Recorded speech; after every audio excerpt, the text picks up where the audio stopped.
இங்க அண்ணன் தம்பி 2 பேருக்கு ஒரு பொண்ண காப்பாத்தி கூட்டு வந்திருப்பாங்க. ஆனா, அவங்க நண்பர்கள்லாம் பார்த்தீங்கன்னா, இவங்க கடத்தி கூட்டு வந்திருக்காங்களோ அப்படின்னு சொல்லி நெனைப்பாங்க.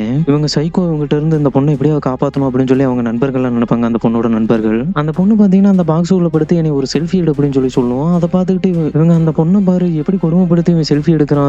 பயங்கரமான சைக்கோ வாட்டருக்கு அப்படின்னு சொல்லி எல்லாம் பயப்படுவாங்க. சரி இவங்களுக்கு தெரியாம போய் அட்டாக் பண்ணி அந்த பொண்ண எப்படியோ தூக்கிட்டு வந்துரலாம்னு சொல்லி நெனைப்பாங்க. அதே மாரி இங்க ஒருத்தன் கத்தி வச்சுக்கிட்டு ஒருத்தன அட்டாக் பண்ண போவான். இங்க பார்த்தீங்கன்னா 2 பேரும் பேட் எடுத்துட்டு போவாங்க. அந்த கத்தி வச்சிருக்கவன் இவன் மேல கத்திய வீசுவான். ஆனா, அவன் மேல போய் படும்ன்னு பார்த்தா அவன் கால்லயே சொருகிரும். இங்க 2 பேரும் பேட்ட தூக்கிட்டு வராங்க. இவன எப்படியாவது அடிச்சு போட்டுறலாம்ன்னு சொல்லி. ஆனா, முன்னாடி பார்த்தீங்கன்னா தண்ணீல ஒரு ஒரு ஒயர் உழுந்து கிடக்கும். அதுல பார்த்தீங்கன்னா சாக்கடிச்சு கீழ விழுந்துருவான். சரின்னு இன்னொருத்தன் பேட்ட தூக்கிட்டு ஓடி வருவான். அவன் அந்த ஒயர்ல தடுக்கி விட்டு அந்த பெட்டிக்குள்ளேயே விழுந்துருவான். அதுல பார்த்தீங்கன்னா ஆணி அடிச்சு வச்சிருப்பாய்ங்க.